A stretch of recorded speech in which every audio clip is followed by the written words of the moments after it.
good afternoon, good evening, wherever you are in the world tonight. This is Grant Cameron, and I have a guest today with joining me is Drew Bankey. He's known as the Blue Thunder Man. He's a former Iraqi Freedom War veteran and an environmental activist, and holds such Native American distinctions as the Medicine Man, Sun Dancer, and Sacred Pipe Carrier. His Ojibwe named him Blue Thunderman. He's a lifetime member of the NAC, a clear channel of Osiris, Archangel Michael, the 11th Dimensional Pleiadian Collective, and of Source. He's had many experiences with near death, several contacts, and participated in ancient sacred ceremonies. He's passionate, carries a message about the evolutionary shift from 3D to 5D. He leads C5, is a facilitator for C5, and he currently resides in Crestone, Colorado with his wife and 2 children. So please help me welcome my guest, Drew Bankey.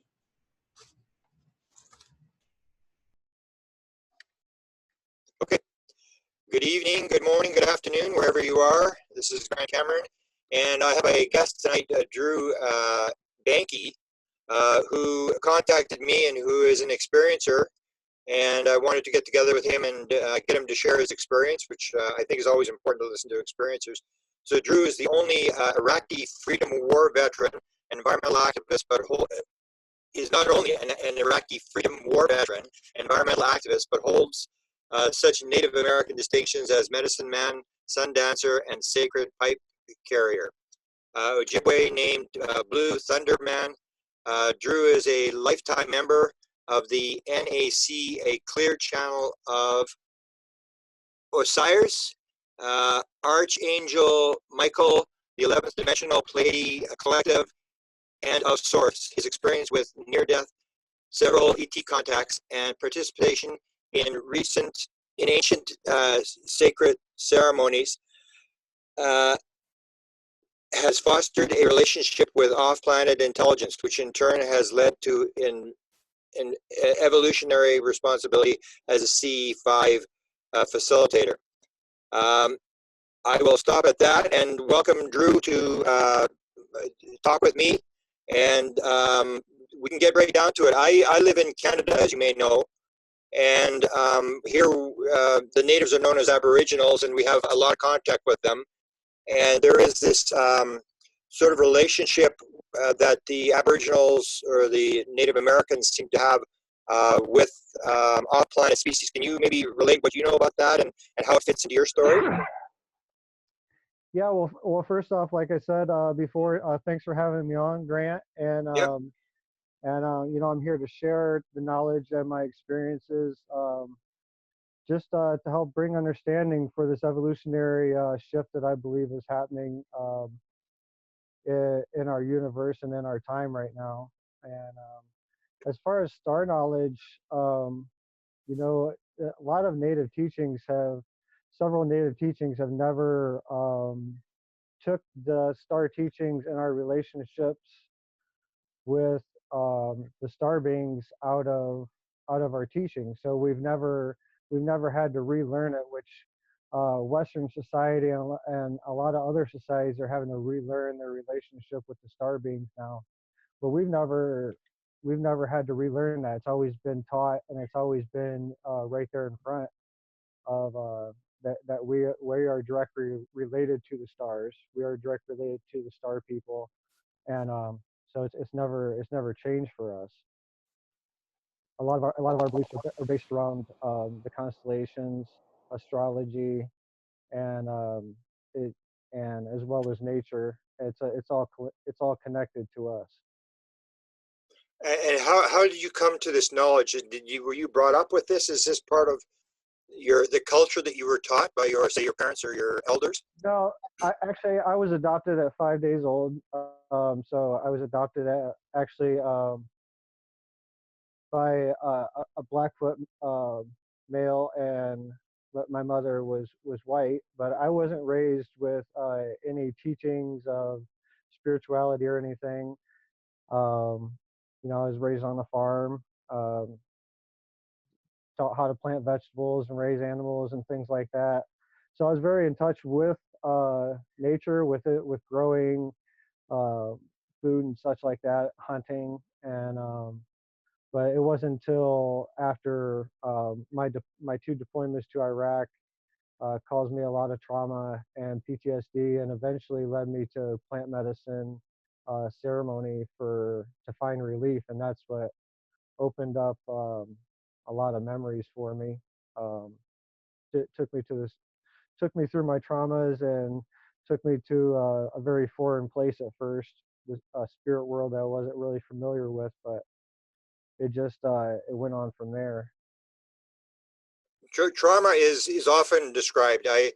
I've done a book called Contact Modalities that is becoming out shortly, and I talk about this whole thing about trauma being a way to sort of open things up. That people see it as a bad sort of thing that occurs, and yet it seems to open people up to this, whatever it is, a higher reality or whatever. What kind of plant medicines were you dealing with? How did you learn that? It was ayahuasca was the first one. The first ceremony that I did um, was was very hard.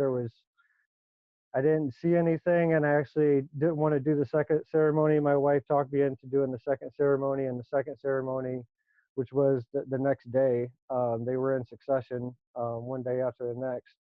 So the following night, the second ceremony, um, I went at what I thought at first when I went through the ceremony was what I perceived was past lives, and then started going through kind of what you're just talking about. It showed me the traumas. It showed me why they had to happen and why they were a part of my development. So the ceremonies and finding a true awakening like I have, I can really say that I'm appreciative of the traumas, because without them, I would have never found the plant medicine. The traumas kind of pushed me to it, which I later found out was all in the plan of who I was supposed to be and why I was supposed to go to those ceremonies. So the traumas led me to them for sure. Um, during the ayahuasca ceremony, you did this in the United States. Did you have was there sort of well, I guess you'd call it a leader or somebody on the other side that was leading you through these past lives? Yes, for Like, sure. Well, the guide really is the spirit. When you get into the once you go into the ceremony and actually get into the astral realm and start working on traumas on the energetic field, it's the spirit. Um, system? it's the Yeah. spirit of it's the spirit of the universe. But there was at Soul Quest in Orlando, Florida. I was there at the very beginning, and within the first couple months of them being open, they've been open for a few years now. They're getting pretty large, but I since moved on from working with them. We did a few ceremonies following those first two. I think we did six total there, both me and my wife. And yeah, we both had really life changing experiences from it. And over time, shamans come and found me that were had dreams to find me, and now I'm a medicine man with Wachuma, which is San Pedro, and I work with ayahuasca as well. So both the medicine people that come and gave me the altar, that they had dreams to come and find me, uh, guided to me. So Can it's you been talk a a little bit about that? About the like, how does that occur? I mean, so somebody phones you up and says, I had a dream about you," and how does that happen? Like, because you hear that in like with the Tibetan, with the Dalai Lama, that they go looking for this person. well the I've been I've been tracked down, if you will, by a lot of different people in this way that has saw me in dreams. But the medicine people, it's more like I would I've sat in ceremony with these medicine people, and then in ceremony they see something about me, or they get a message about me that from the medicine that I'm supposed to work with. That medicine actually talks to them and tells them um, that I'm supposed to work with that. How does your wife fit into this? It sounds like she was a key part to this whole thing. Yeah, it's actually when I was going through the PTSD and everything, she's a nurse, she's an LPN nurse, and she was she was trying to find a way for me to get some relief. The VA, I was going through a gambit of different things with the VA, and I couldn't really um, get to what I needed to sort out. So she's the one that actually scheduled the ceremony and everything. But we talked about it for a while, and then the only place we could find was down in South America. Our finances, we couldn't get down there, so it kind of was a forgot about subject for a while. And then she told me one day that she found a place and booked it, and then we were going in like a week. So yeah, she's definitely an integral part, and she's been with the through these ceremonies, and she sits beside me when we hold ceremonies now, and sing songs with me, and um, you know Oh, she's right there with me through it, everything, through the conferences, and we travel and speak at conferences now and talk about a lot of different things.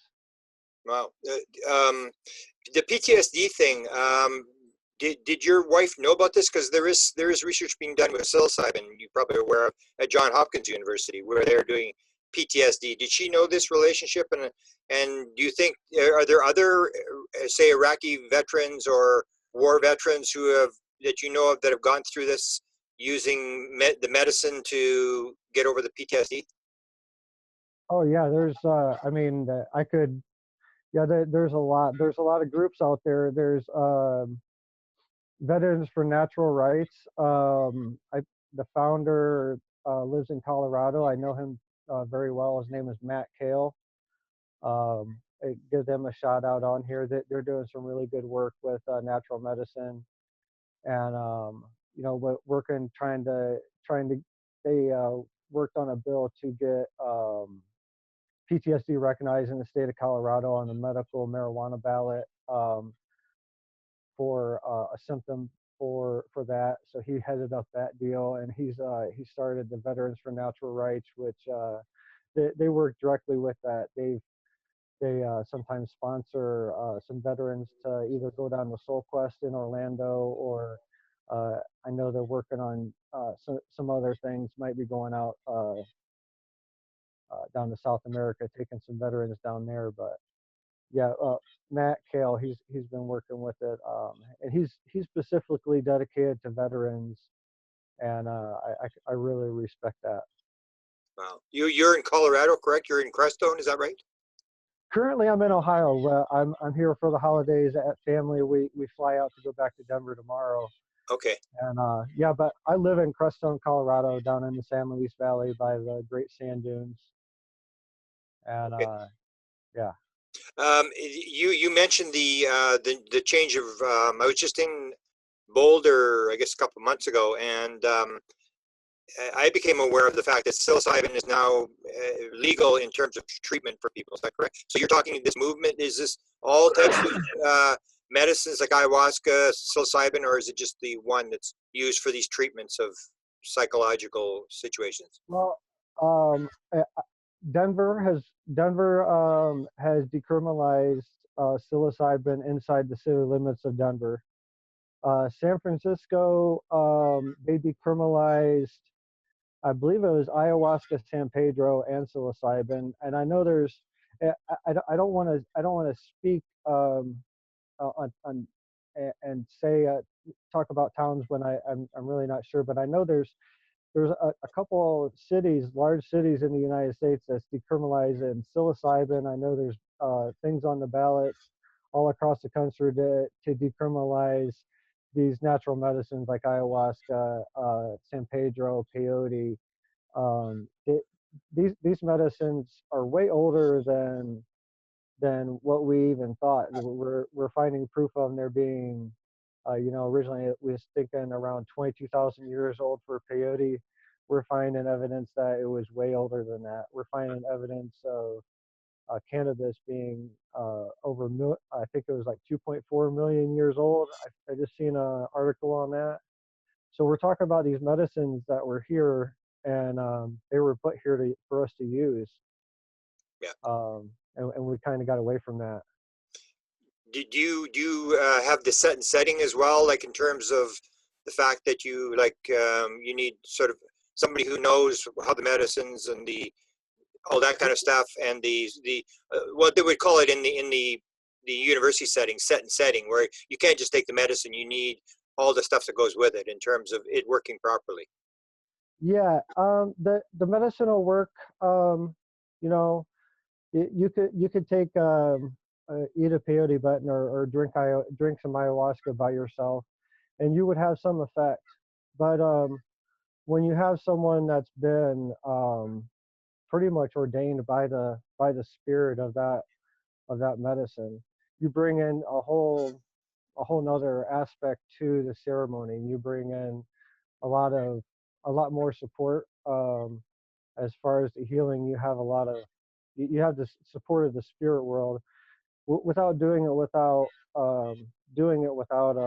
proper set and setting, and having an experienced person, or someone that's truly been ordained and asked by truly been ordained by the medicine to do it.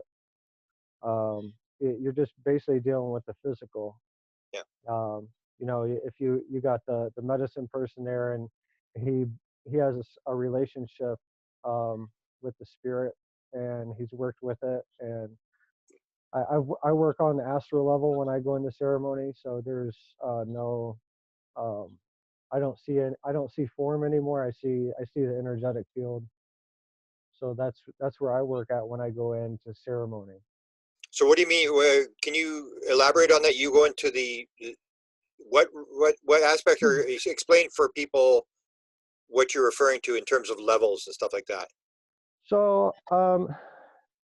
and my my process has progressed through the times. Working with the medicine, I would work with the spirit and lead ceremonies, and I would very much still be aware of my physical body and see the other physical bodies, and I would get work.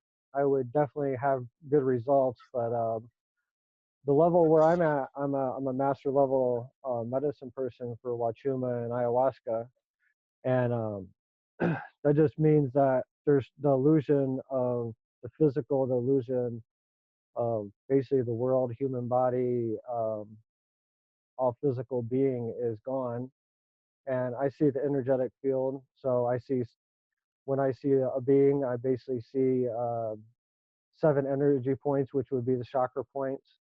They glow and make up somewhat of a silhouette of a body, Oh, but and and that allows me to see what what's being affected, what chakra point, and what area of the body is being affected. So I'm able to see where the trauma is hidden at inside the body a lot easier, um, when I'm able to look at it from that perspective.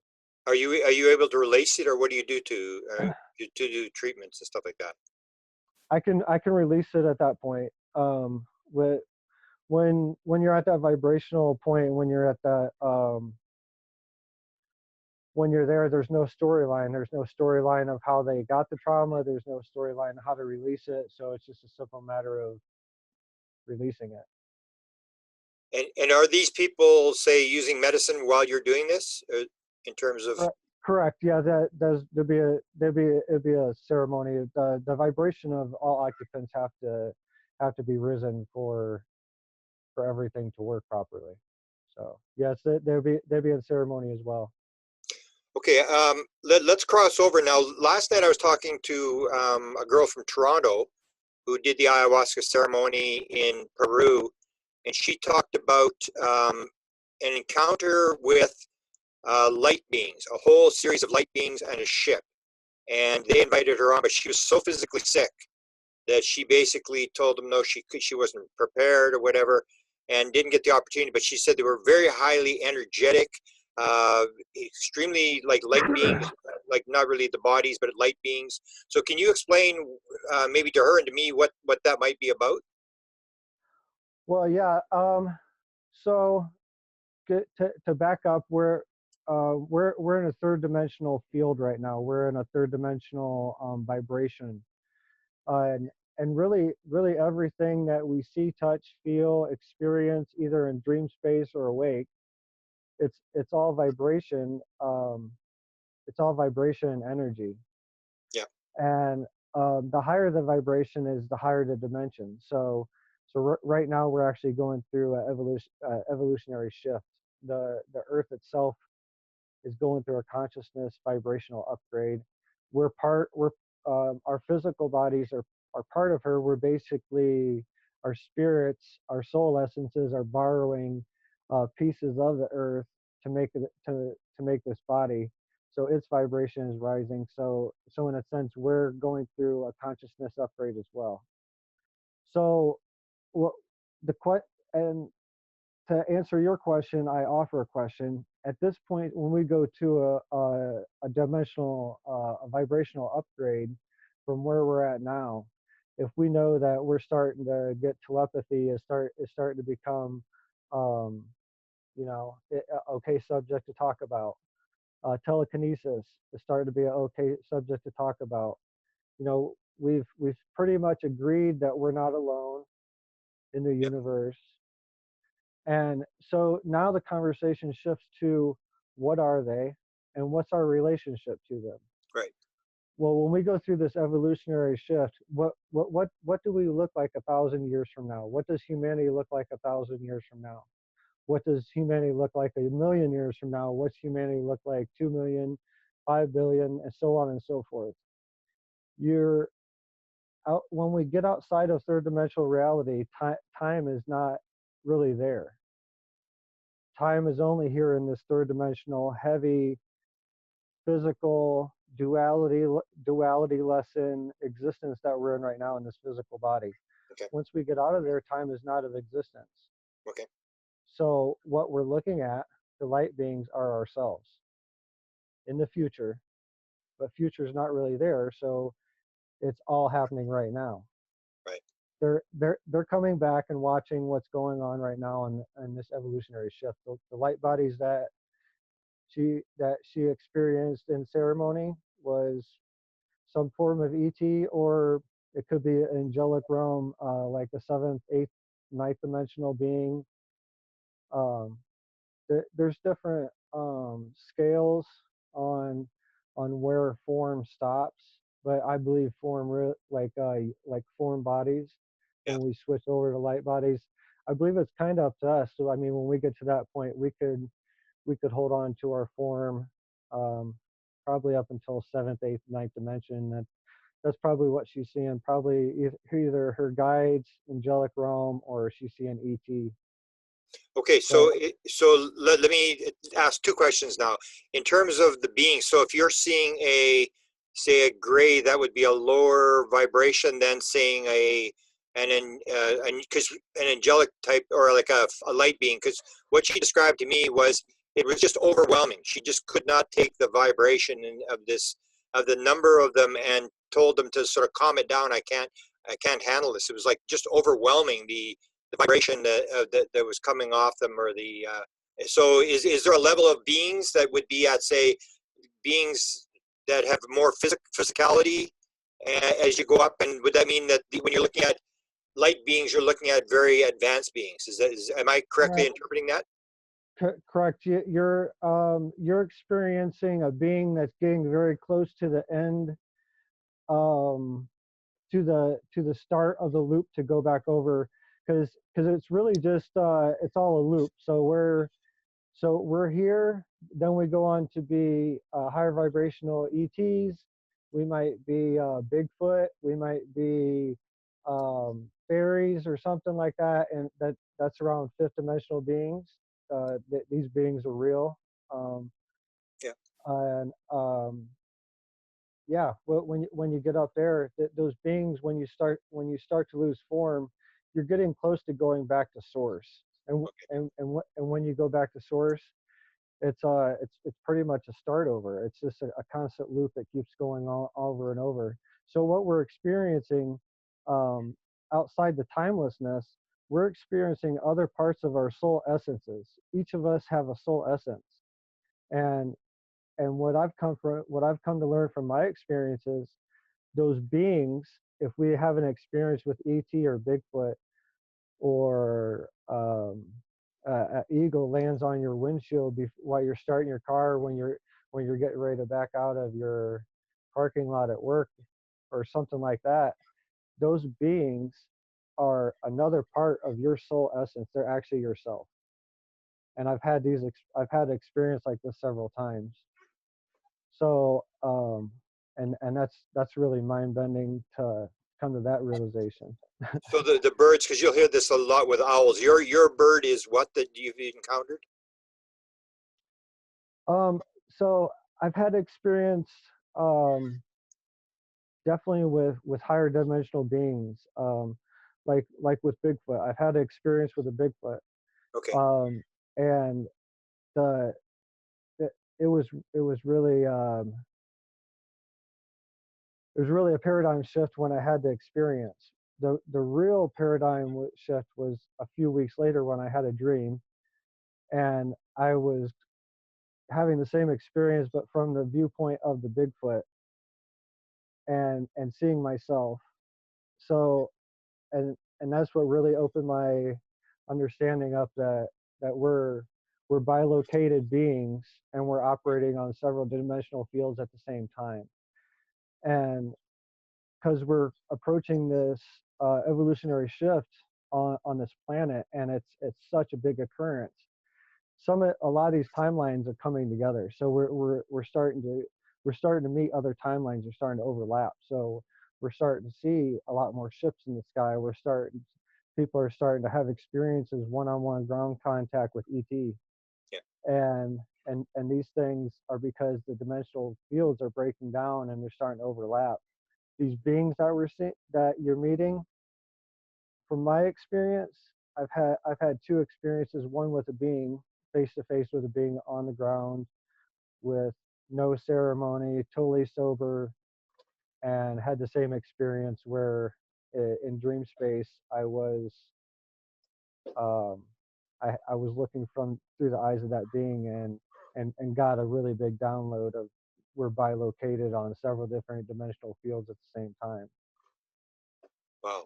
Can you make the relationship for people? Because I had a Bigfoot investigation I did in '76, and I live in a place where there's no trees, but you still get a lot of people who interpret that this is some sort of creature that is, evolved and it's hiding out somewhere. Can you make that spiritual relationship that people I think, need to make? Is that this is something that is tied into this whole phenomena? Well, let me share my experience. My experience was in a Uwipi ceremony, which is it's an ancient native ceremony, which is, um, there's no, you don't eat peyote or anything. It's just, Yeah. you sit around and there's songs, and they're very, very ancient songs. And there's an altar. There's a buffalo robe in the middle. The the medicine man, he'll be tied up, and then the group of singers will sit around the outside and sing these specific a set of songs. And basically it opens up a portal in the room. So, where this occurrence that I had a face to face with Bigfoot was in a closed room, doors closed, locked, all the windows locked, closed, um, and sheets over the windows, so there was no light or anything. And um, the rattles started flying around the room, and I remember thinking in my head, I'm like, man, there's a couple people that have to be holding these rattles, and they're carrying them around the room, and this is why they're flying around the room. There's like little hand rattles. Yep. So these little hand rattles are flying around the room, and sparks flying out of them. I was thinking in my head, I was like, someone is doing this. And as I was thinking that, they stopped in midair, and then they started flying around the room like hummingbirds, and there was like 20 of them. Oh, And there's a pitch dark room, and so the message, and I was like, I I realized right away that there was spirits in the room, and they could hear me, my thoughts. They were definitely tapped in telepathically to what I was thinking. So couple songs go by, still in the ceremony, and the room was getting warm, and I remember thinking, man, it's really warm in here. I hope it cools down. And then as soon as I thought that, basically all the walls were taken down, and we were sitting in a field, and there was wind blowing through. And this is like a 25 by 25 studio space that we were in, and very well built and everything. Everything was closed up, but yeah, there was an open breeze. We were just setting out a nice, comfortable open breeze in the middle of a field for like a song, and then all of a sudden we were transported back into the room, and um, I remember thinking in my head, I was like, I really want to see what one of you, uh, one of the spirits, or whatever was in the room. And as soon as I started thinking that, a rattle started coming across the room towards me, sparking, and I started to smell like a really, really foul odor, like a wet dog, um, like a dog that's never had a bath before. yeah. And I started to hear really heavy breathing, and the uh, all the common stories that you hear about Bigfoot, it was all there. And my heart's just beating really, my heart's just beating out of my chest. I can feel a presence coming towards me. My ears start ringing really loud, and I hear something step right in front of me, and this rattle just whatever it was, it threw it at me, and when it threw it, this big, huge lightning bolt come out and lit up this whole body, and time stopped, and I was able to just to stand there, and I was sitting up against the wall looking up, and this Bigfoot was standing right in front of me, like a foot away from me, and I just was able to take it all in, and then it was over. The lightning bolt fade away, and I didn't hear the breathing anymore. I didn't. It was just like it kind of vanished. But it was in a room that's closed off, and it come in and out of there without using the door.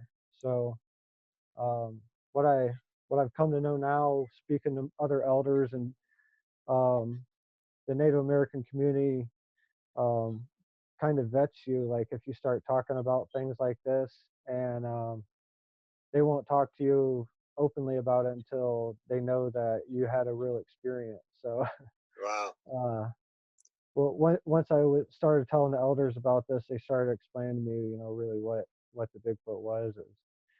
Um, best guess, it's like a fifth dimensional being, uh, slightly higher vibration than we are right now, or kind of the vibration we're going into, which manifestation will be a lot different.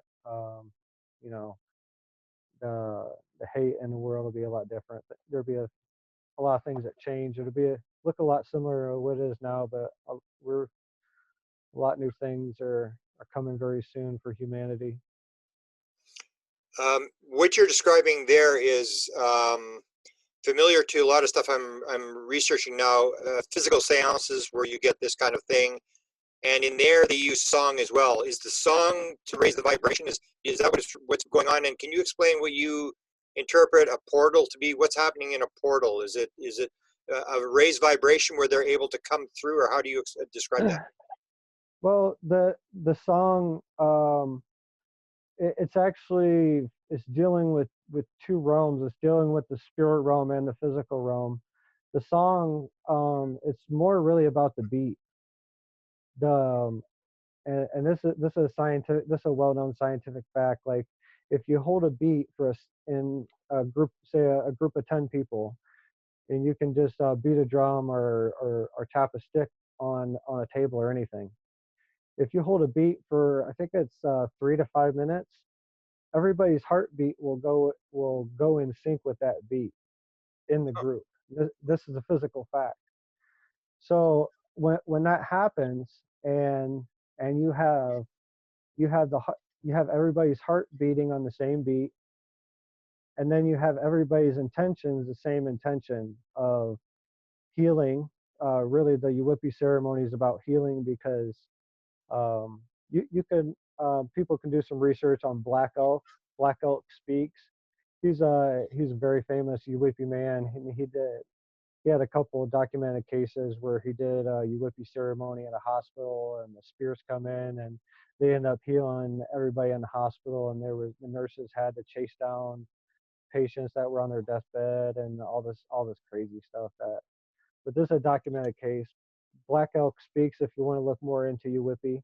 will do. But yeah, that's really the magic is the heartbeat, the intention, everybody's intention in the same, and that the separateness of everybody starts to um, dissolve Yeah. when everybody's heart's beating at the same beat, everybody's intention, and that's really what opens up the portal. The every if if you really want to find where the magic is, if you really want to have experiences with ET, if you really want to make contact, stop looking up and close your eyes and meditate and look in the Beautiful. mirror. The That's the secret. That's it's not. You can see ships. I can go out and show you ships all day, but really, um, if you really want to get into it, it's inside you. Yeah. And Beautiful. that's my message. That's what I'm doing. Um, and that's what I'm about. Beautiful. I've followed the Rama group. If you're familiar with the Rama group, the South American group, up at Mount Shasta, they have events all over the place, and they'll do the same Uh-huh. sort of thing where they do the oming and the chanting, and they're trying to create the oneness, which is, I'll ask you in a second, but and then you'll have these beings come over. So are the beings, and I would assume the beings are coming from a higher dimension. They're able to come in, but they're only able to hold it for a couple seconds, right? They come in and then they pop back into the wherever they're coming from at a higher dimension. Am I interpreting that correctly? Well, yes. Other than the fact that they have a time limit, or they're limited on how long they could be here, because they don't they're here for as long as they need to be, and each time they come, they're here for exactly as long as they need to be for, and they know exactly who's going to see them. They've because they're not confined by time, so they've already know who's going to be there. They know that they're going to be there. They're gonna come down to 500 feet, or they're going to stay at 10,000 feet and do a figure eight, or they're going to come down to 100 feet and make a triangle. It Everything that they do is very well orchestrated, and um, it's all for our benefit. It's it's a puzzle piece that we need at that moment. And the times that you stand outside and don't see anything, those are there for a reason too. Okay, so you're interpreting the beings, like say the being in the room, the Bigfoot in the room, and the say the ships in the sky are still all coming through the portal. They're still manifesting in and then popping back out. Correctly? Correct. Well, the Bigfoot, he has it, he can shapeshift, he can cloak. That's why people don't see them. They go out and hunt Bigfoot because they're trying to make a movie and make a bunch of money. Yeah. The people that see Bigfoot are the people out meditating or hiking and or trying to um, deal with a divorce, or they're hiking the Appalachian Trail because they just lost their mother. It's not the people that's out there. They know the intentions already. There, Right. there's really no secret. Um, Beautiful. and they know what we're thinking and feeling, all the way from fourth, fifth dimension. Once we get out of third dimensional space, all these things are unlocked, and really we each have a choice to step outside third dimensional space. We can make the choice and say, I I'm ready for I'm ready to evolve. I'm ready to live in fourth, fifth dimensional space. I'm ready for my telepathy to come back online. I'm ready for this or that. And if it's in line with your mission, if it's in line with where you're at in life and your vibration, it'll happen. And if not, you'll find a way to make it so, when the time's right. It'll all come exactly when it's supposed to. Um, you mentioned earlier, and I've talked about this quite a bit. Can you talk about this idea of the oneness versus the separation, and how that's so important to how all this works? Yeah, well, it's the oneness. It goes by a bunch of different labels: Christ consciousness, oneness, the understanding of source. The understanding of oneness that we're moving into was really what Christ was talking about, as of looking at other beings as they yourself, looking at everything as though it's a reflection. That, and I really come to, at first, sun dancing, and carrying the pipe, and doing all these different ceremonies. I was like, at first I was like, oh, Christianity's got it wrong, or they's got it wrong, or whatever. I come to a realization after having, with being just with finding the Christ consciousness again, or the oneness consciousness that is in all of us to find. Once I found that, I realized that all the religions were just basically, uh,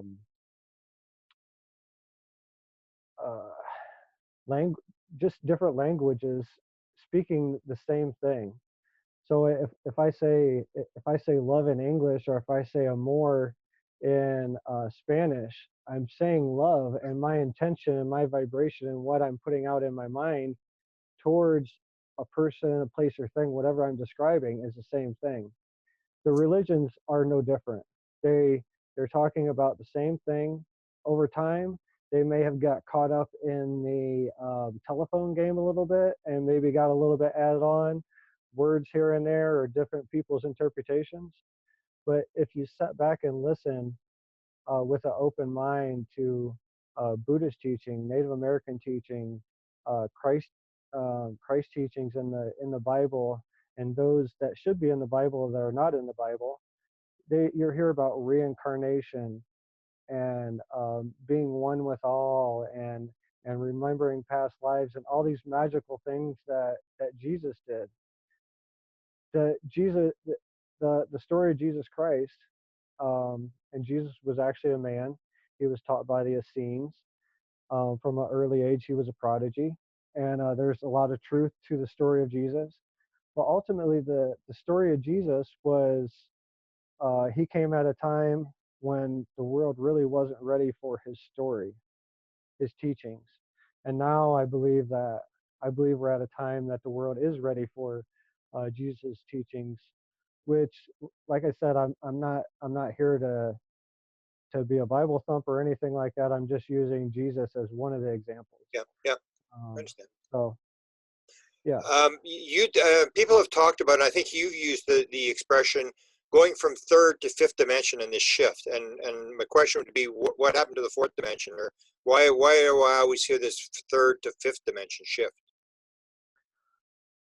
Well, the fourth dimension is really, in between. Really, when we start, the fourth dimension is when we start seeing manifestation happen.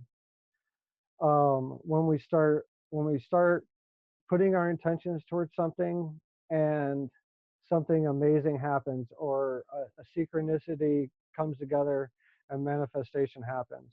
Okay. And fifth dimension is what when you start um, becoming, when you start mastering the art of manifestation. When you start, there's no lag time of having to put an intention behind, I want this to happen, or I want this to happen, and it maybe take a month or a year before it actually manifests in the physical. The fifth dimension, the fourth dimension is when the realization is really starting to come online with the manifestation. Fifth dimension is more mastery of the manifestation, and it's really a graduation of the fourth dimension is really in between. So telepathy starts coming more online. People stop saying that there's deja vu and things like that, or they stop talking about dreams as being um, just something that happens when you sleep. They start Okay. interpreting. So we're already there. We're already, a lot of us, a lot of humanity's spread out through third, fourth, fifth, and some of the masters are even higher than that on two legs. So, which is which is difficult to do. The more your consciousness understanding is, it definitely makes life on two legs a lot more interesting, but it also has its challenges too, operating. Okay. Do you believe there's going to be an entire world shift, or is it just part of the world shifts to fifth? And because you hear these end of the world scenarios that some people shift to fifth and the other people go into like almost separate worlds. Yeah, I believe there's a lot of possibilities. I really don't know. I don't know what it's going to look like. Really, I'm excited to see it. Yeah. Um, but I know we've been through this process before, several times. This is just a cycle that we're going through. That's why all these pyramids are being found, buried, and Yeah. um, hidden tombs are being found, and timelines are constantly having to extend and shift and change, because they're these things are finding they're carbon dating them, and they're not lining up with the timeline that we've been taught all along. So it's the timeline is very fluid right now of history of how we're writing it, which is because we're, we're about to get to the point where it's just going to be too much, and we're going to have to be like, okay, you know, the government's really going to have to let people know that they've known about um, this high consciousness. They've used it in their operations for years now, and they basically use this technology to guide the human collective. They use our power, the humans collective power manifestation, to manifest the reality that they want to. So you can use this higher reality force or wherever it's usable for good or bad. Is that correct? I mean, so you can. Correct. Okay. Yeah. In this realm, just to be clear, um, I've been doing a lot of interviews with Bufon, sharing a lot of my experiences um, lately. But one of the things that they asked me, if I believe there's benevolent ETs, or if there's non-benevolent ETs as well. Or if I believe there's just good ETs, or if there's a good and bad side to ETs. Just to be clear, I don't think there's a bad ET race. I believe the experiences that people have had, negative experiences, I believe it was their perception at the time of that experience. Or if they did have what they perceive to have an abduction, I believe it has something to do with the manifestation of their mind, um, to make that happen for whatever reason. But I believe once we get out of our vibration rising to a more peaceful vibration. Just to make a long story short. Beautiful. I think we're on the same page there in terms of the perception, in terms of the good and the bad thing. It's sort of like, everybody's basically a soul learning and incarnating and doing things that are negative and positive, and that For sure. how did MUFON react to that? Did are they open to it, or do they? Because you'll get a lot of like nuts and bolts researchers who are still into this sort of real dualistic Yeah. view of things. Well, I have 3 investigators signed on my case right now. One of them is Jeremy Ray. He's done a few episodes of Hanger Files on the History Channel, Okay. and he's been doing it since I believe it's 2007. Forgive me if I'm wrong, Jeremy, if you're listening to this, but yeah, he's been doing it a while, and he's a star team investigator. So yeah, we were talking about a lot of things, and talking about a lot of things that we've talked about here, Grant. Yeah. And yeah, they're really excited to talk to me more, and to they're shifting more the paradigm and the realization in the contact world that's going on right now is is is just what I said earlier. The realization is the mirror is the reflection is really where the contact's gonna start. Beautiful. And yeah, I'm very much on the same page as you. I think you have a lot of wisdom in terms of having figured this thing out. That it's not the sort of the little ETs and tin cans flying around. That it's a little more complex, and it's a little more internal. And you can see from your experiences, or from the say the Aboriginal experience, or from the Rama experience with the South Americans, is that it's a completely, the contact protocols are completely different. You can actually make the contact, and you can but it's a matter of you setting yourself up to set the right vibration and make the contact. It's not like they're going to come if you're not prepared. You got to be part of the process, correct?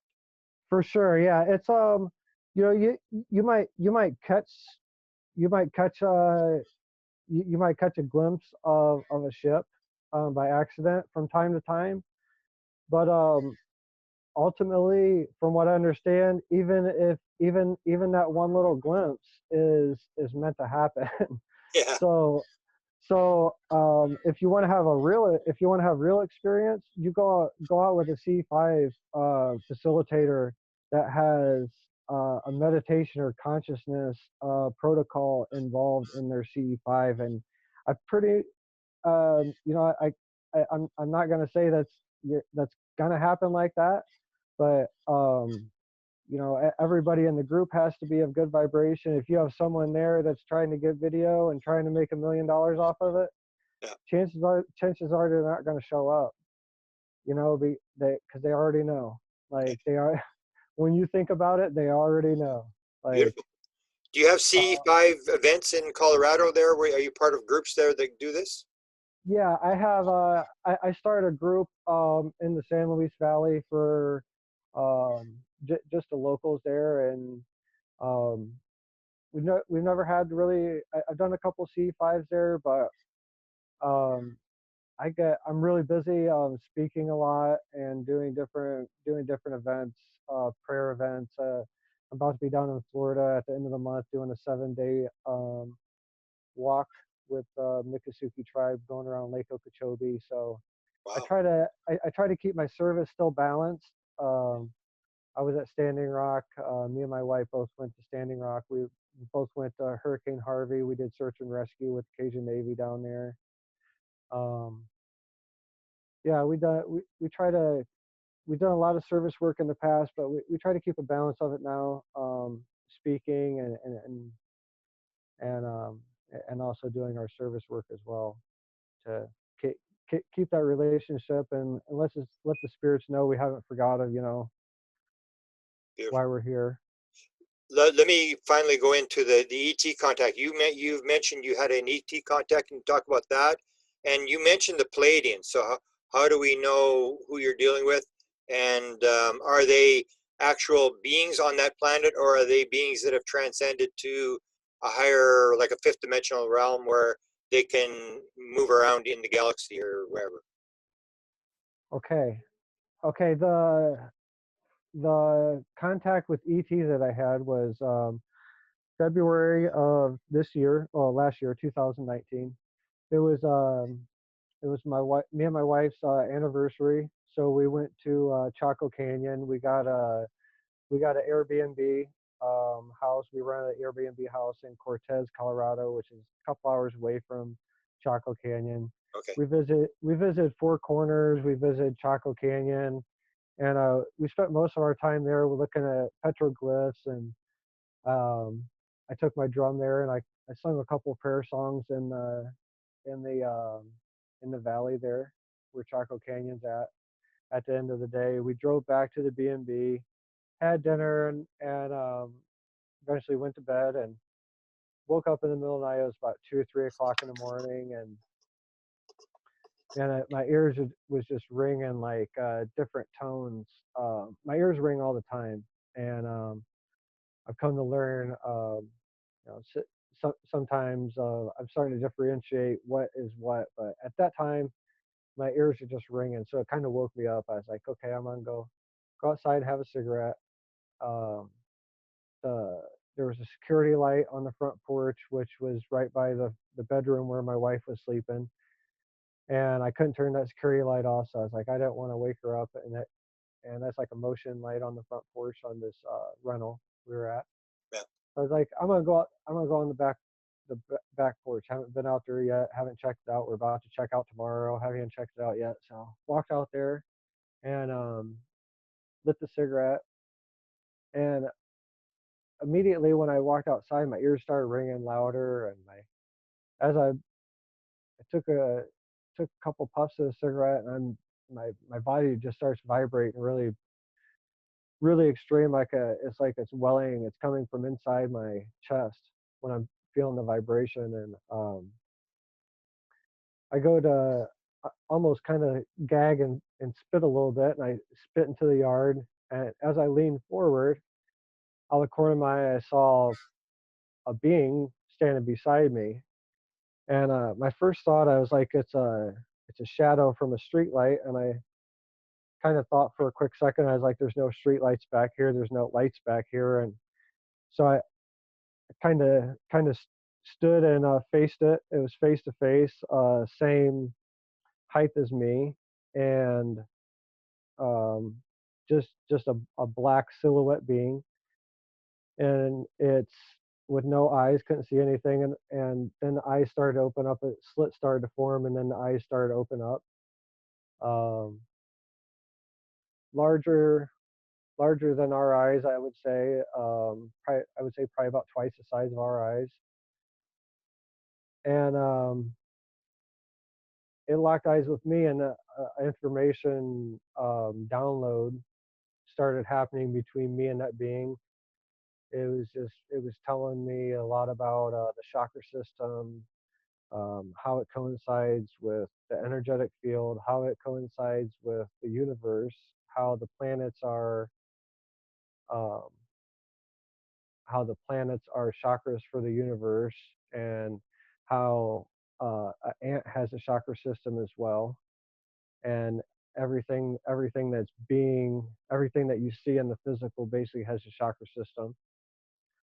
And it was just telling me like all this intense information. It showed me how the first how things are first formed, why they use triangles, to the message behind the triangles. The triangles is really the first form. So if you have two dots, and Okay. connect them, it's a line. But if you have a third dot, it's connected, and that's the first form. So Wow. that's why they use a triangle. Interesting. So yeah, and this in real time, I think it went on for a few seconds before my body was. I basically really I felt like my cells were separating from my body. I felt like it was vibrating too hard, like I was about to separate. And I kind of ran inside, and kind of it was when I was looking at the being, I was kind of in a trance mode in a way, and my body kind of fell a little bit, and I was able to kind of stop the download, and I ran inside, woke my wife up, locked the door, look out the window, and like trying to figure out what just happened, and um, thought about that for a good while, a couple days, and definitely talked about it a lot with my wife and told her about it, the experience and everything. Then a couple weeks, probably a couple weeks, a month later or so, I can't remember exactly how long it was the dream where I was that. I remember going through the same experience, but from the other viewpoint, having an experience of the being and seeing me, and then understanding um, is actually a very close relationship to my soul essence particle, my future self coming back and basically giving me a cheat codes or something. I don't know. So when you see yourself, you're on the other side, and you're looking back at yourself.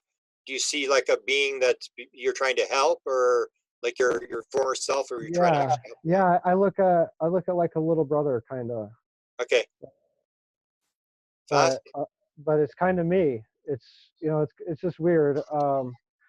The the experience I did have an experience with Source, and where it wasn't really a near death, but it was in a ceremony where I started doing things in the ceremony. I started speaking I started speaking Creole in a ceremony. I never spoke Creole before. I started I was helping people. I started healing with my hands, and in that ceremony, I had an experience where all of a sudden I found it was this is in a vision, and I found myself in front of basically a big ball of blue light energy, a plasma ball about the size of a beach ball. I'm standing in front of it, and this voice comes from it, says, "Do you trust me?" I said, "Of course I trust you." I said, "Do you trust yourself?" I said, "Whoa." I said, "I don't know." I was like, I answered the first one real quick, but the second question I got to think about. I was like, went through it real quick. I was like, I'm a sun dancer. I was like, you know, I maybe drop an F bomb here and there, and you know, I maybe could have done a few things better in my life, but I trust myself where my intention and my heart, my vibration is. Yes. Says, well, if you trust yourself, step inside. But if not, if you step inside and there's anything that you're lying to yourself about, you have to start a new cycle of 26,000 years. Wow. And I said, whoa. I said, well, I think I'm ready. And I stepped inside, and I was like, okay, now that I'm inside, I'm gonna fix everything. Everything's gonna be perfect. Like I'm gonna fix all the wars. I'm gonna fix, all the hate. I'm gonna take away all the bad thoughts that people have, and all of it. I'm gonna fix everything. I got inside there, and I was connected to everything. I was connected to everything on the earth and even outside of earth. That's when I realized that our creator and the source, or whatever you call it, is the creator for everything off this planet, even all the other planets, the universes, everything that you could think of. It's made all of it. And what I, the big realization was everything was perfect. Everything was in divine order. Everything has always been in divine order and always will be. And if any perception that you have, that anything is other than perfect, is only your perception. Wow.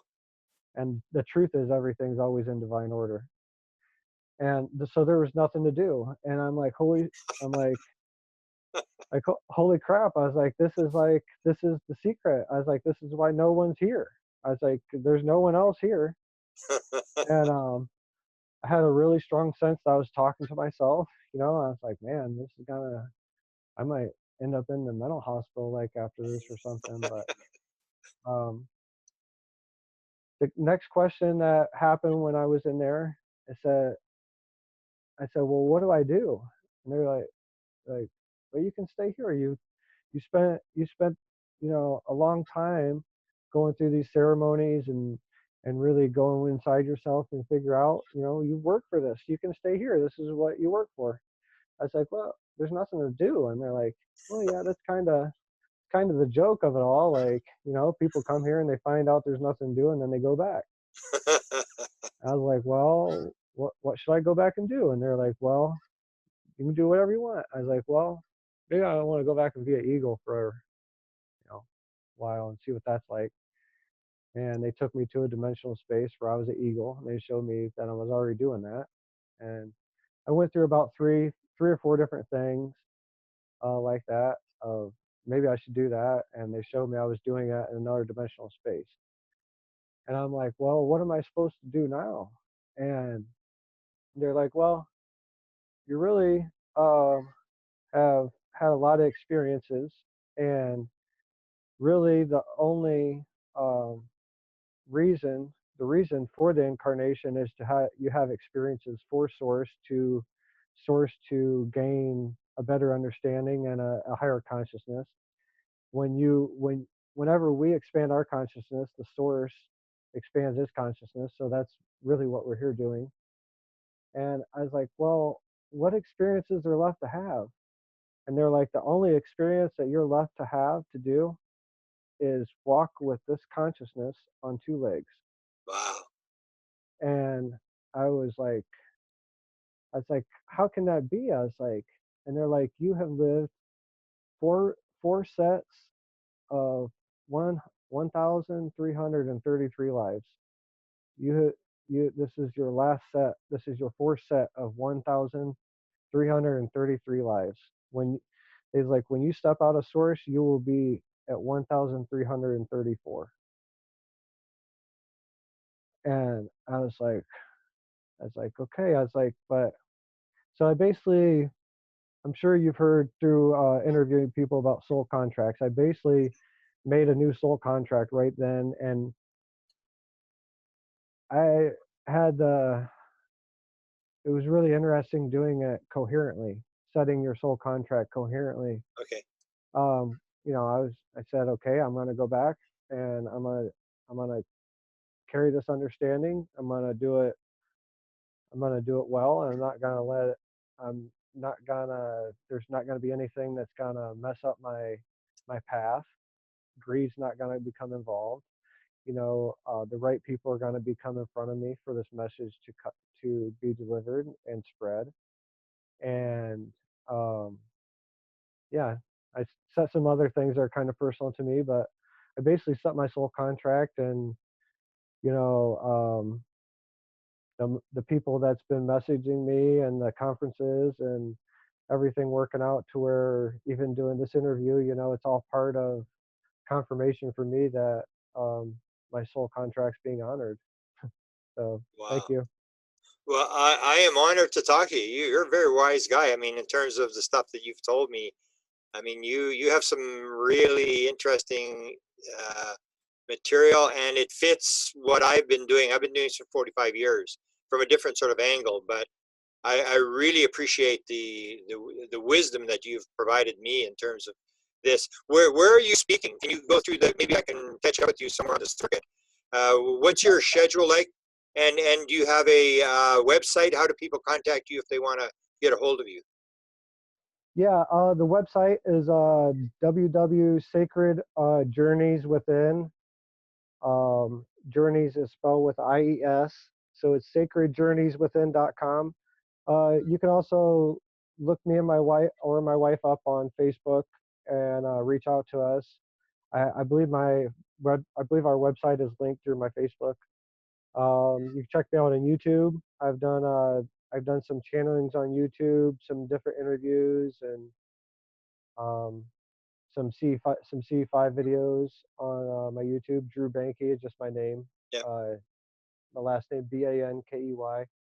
But yeah, I'm looking for someone to co-author my book that I was told to write. The book entitled I am perfect and so are you, and it's basically talking about you know ex- just talk about everything that I've been talking to you about and a lot more, and explaining that, you know, we've never had to say we're sorry. We never have to say it again. We can take back all the sorries we've ever given out, because really everything's in divine order, Wow. and that is the cosmic truth of what's going on. You know, so if we know that, we can release a lot of traumas just by knowing that alone. Any Um, speaking engagements you have coming up? yeah, I'm actually doing another interview on Saturday. Let's see, Saturday, yeah, this coming Saturday, I'll be speaking with on the Edge Broadcast Radio. Um, I have a speak engagement person I'm doing down in Florida at the Center of Eternal Light in Fort Myers, Florida, on January 24th in the Okay. evening. I believe it's around 5 or 6. That's again, that's the Center of Eternal Light in Fort Myers, Florida, January 24th. Also doing another event down there in Bonita Springs at Paradise Wellness Event Center. Um, Around that same time, probably around the 20th or whatever. We post all our events. We post up on our website, on our Facebook. So the best way to connect is through our website or Facebook, and we have email links in our website. We have pictures of different events I spoke at. I spoke at Avatars of the Earth Gathering on Mount Shasta. Um, this past September, we had a C5 event there. We had a craft come in that was a cube. I got that on. I got that a picture of that. No. Pretty interesting. And and a spiral energy rod ship that basically looks like a corkscrew in the air. That was a few days later. We got a C5 on that in northern Colorado on the way home. But yeah. Then I'm working. I've been speaking with the Ozark Publishing Company, Dolores Cannon's Yeah.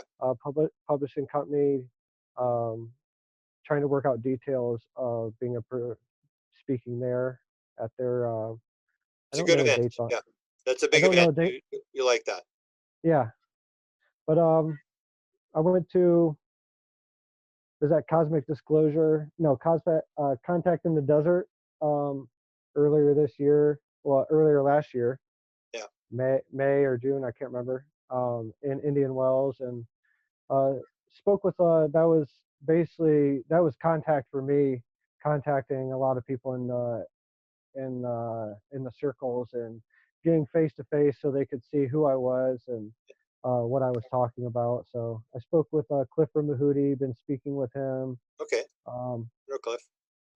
trying to work out a good time to go down and spend some time at his ranch to work with some energies, and um, got to know the Star Knowledge Conference, Chief Golden Light Eagle. Um, uh, been talking with his people, and I was scheduled to speak at one of his events, but I had a death in the family right the day before Oh, shoot.